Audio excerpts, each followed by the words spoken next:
undermine the position of Cardinal Bertone and his possibility of becoming Petrus Romanus. And what Sodano had done in 2000, he gave a speech during the June 2000 message of Fatima. There was a whole 2 weeks of events going on in Fatima. Pope John Paul II spoke there, but Sodano gave a speech. And if you've read the Vision of Fatima, there's a portion of it that talks about a bishop that's clothed in white. And he's walking through a city, Steve, that is almost entirely destroyed. He's climbing over the bodies of dead religious people. There's evidently been, according to this vision, a large number of people in St. Peter's Square for some reason. It sounds actually like a conclave, and he's climbing over their dead bodies. They're all dead. Bishops are dead. Religious people are all dead. And he's trying to get to a large cross. This might be the cross that's on the top of the obelisk there in the middle of St. Peter's Square, which we could also talk about what that all means. But he kneels down, and then terrorists come out and they shoot him. And they kill him. That's what the prophecy of Fatima is talking about. And yet, in 2000, Sodano joined other conspirators in which he gave this sermon, and he said the bishop that's clothed in white is only apparently dead when he falls to the ground under a burst of gunfire. And then he went on to preach a sermon in which he said that the assassination attempt against John Paul II was the fulfillment of that prophecy. Well, a lot of people, including, by the way, a lot of Catholics, including Catholic, experts, saw that date, him, the presentation, all of it as a concerted cover-up. Of course, the published parts of the Fatima prophecy didn't bear any significance to the 1981 assassination attempt against John Paul II. It didn't match at all. The bishop clothed in white part of the Fatima prophecy talks about him dying amidst corpses, martyrs falling to the ground in a city half destroyed in a burst of gunfire. But John Paul's assassination attempt didn't include soldiers. They weren't firing bullets. There was one guy. Nobody else was killed. It just didn't match the prophecy at all. The city wasn't half in ruins.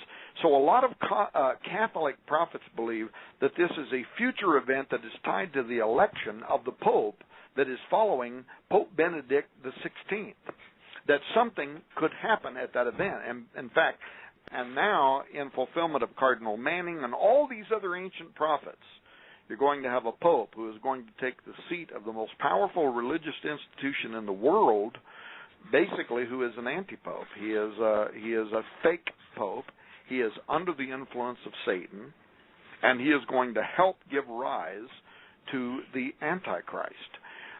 That is very much connected to what happened in the year 2000. Now, concerned Catholics have been contrasting the 1984 testimony of Cardinal Ratzinger, who is the current Pope Benedict XVI, because at the year 2000 event, Cardinal Ratzinger went along with this whole Sodano depiction of the Fatima prophecies being fulfilled in the assassination attempt against Pope John Paul II. But in his in earlier years, Cardinal Ratzinger had said that the Fatima prophecy spoke of end time events, spoke of a departure from the faith, spoke of a great apostasy beginning all the way from the hierarchy of Rome downward. And they're wanting to know why what he said earlier didn't correspond to what he said in the year 2000. And by the way, Cardinal Ratzinger, we verify this in our book, he gave a confession in which he said his hand was forced at the 2000 Fatima disclosure. Well, who could have forced his hand? Who could have forced his hand to say something, that wasn't true? So I don't know how much time we have. To me, what is happening, what is going to happen, is central to the discussion I'm having right now. And I'd love to go into those details, because those are the details that really tell us what's going on in Rome right now. But I don't want to do that. Yeah. If Steve wants to talk about the alien aspect of it, we can go there too. If obviously the Luciferians want this great war between Christians, Muslims, and Jews, which they're going to get, then the symbol of Christianity, at least, a major part of Christianity, the Vatican, must be destroyed. And the fact is that the plan, let me share this, you guys. I was in a very wealthy man's home. This is 1 minute to put this into perspective. I've told my radio audience this a number of years ago. This must have been 5 or 7 years ago. One of the richest men in Hollywood. How I was there, I won't explain. I was invited by somebody who was invited. He sure didn't invite me. And I saw on his desk the new temple. The temple is not what you think it is. And I asked the Lord, I said, Lord, what am I seeing here? And he said, that's the temple of the Antichrist. And it was amazing. I mean, trust me when I tell you, Rich, this guy's not in the millions, he's in the billions, and he's definitely one of the most, I would say, most powerful illuminists. Also, the person that was linked to this guy, he had a very strange affinity for young women, I mean young, and spying on them and sexually exploiting them. That's another story. But what I'm saying to you is this, is the plans are already in place. This is all orchestrated. It's going by the book of Revelation, the book of Daniel. It's going as the prophet said it would go. And so, Tom, I think it's critical that obviously the Luciferians are working overtime, and we can't even go there. I wish we could do 24 hours. The bottom line is the stargates are opening.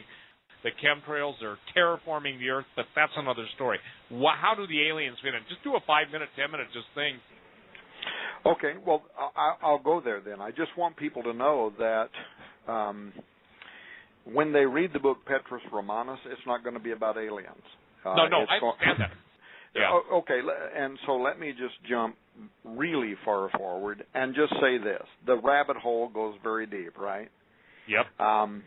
And I will do published work on this probably this year, in which I'm going to show the world interdisciplinary works from the Vatican, in which they are explaining how mankind could soon be evangelized, that's their word, during contact with spiritual aliens. I know that sounds extraordinary. If people want to email me, I'm glad to send them the actual publications from some of the highest placed astronomers inside the Vatican, in which they are talking about us soon being greeted by extraterrestrial civilizations, and how we will need to respect those intelligences who are going to have, according to these documents from the Vatican, they're going to have, let's say, a higher level of understanding of God. And the reason is because they're not fallen, according to this theology. We're fallen. They're not. They're closer to God than we are.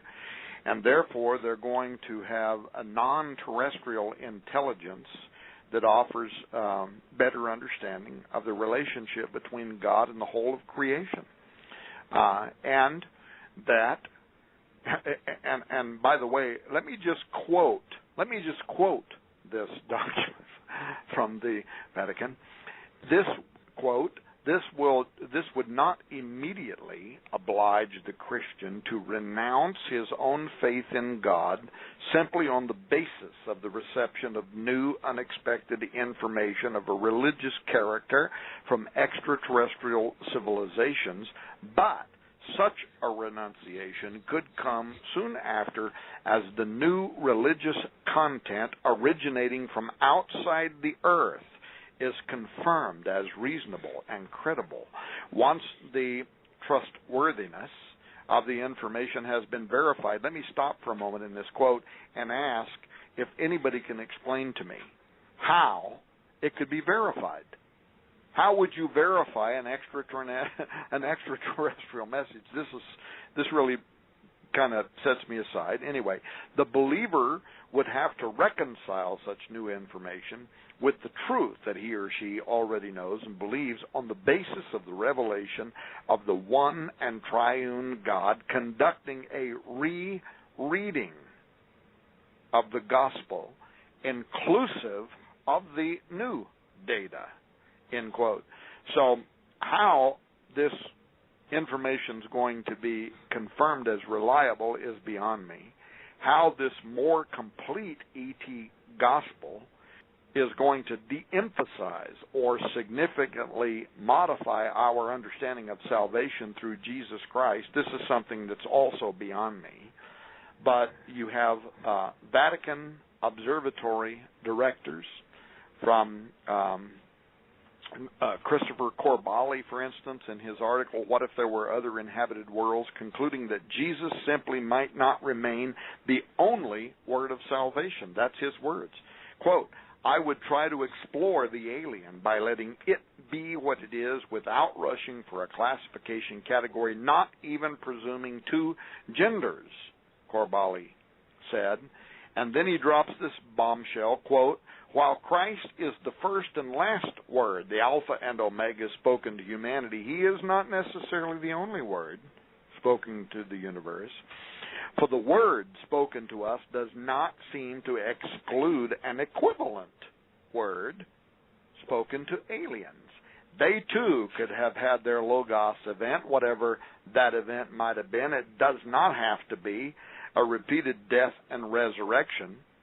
If we allow God more imagination than some religious thinkers, i.e., by the way, let me insert here, Steve Quayle, Tom Horn, Chris Putnam, et al., some religious thinkers seem to have, for God as omnipotent is not restricted to one form of language, the human, end quote. So what we have are very high-ranking spokespersons for the Vatican who, in recent years, including 2011, and we'll see what they say in 2012, are offering language acknowledging, first of all, the likelihood of extraterrestrial intelligence, and secondly, a dramatic role that ET's introduction to human civilization is going to play in regard to altering established creeds about anthropology, philosophy, religion, redemption, but specifically a rereading of the gospel of Jesus Christ. And by the way, this could be consequential to the very near future.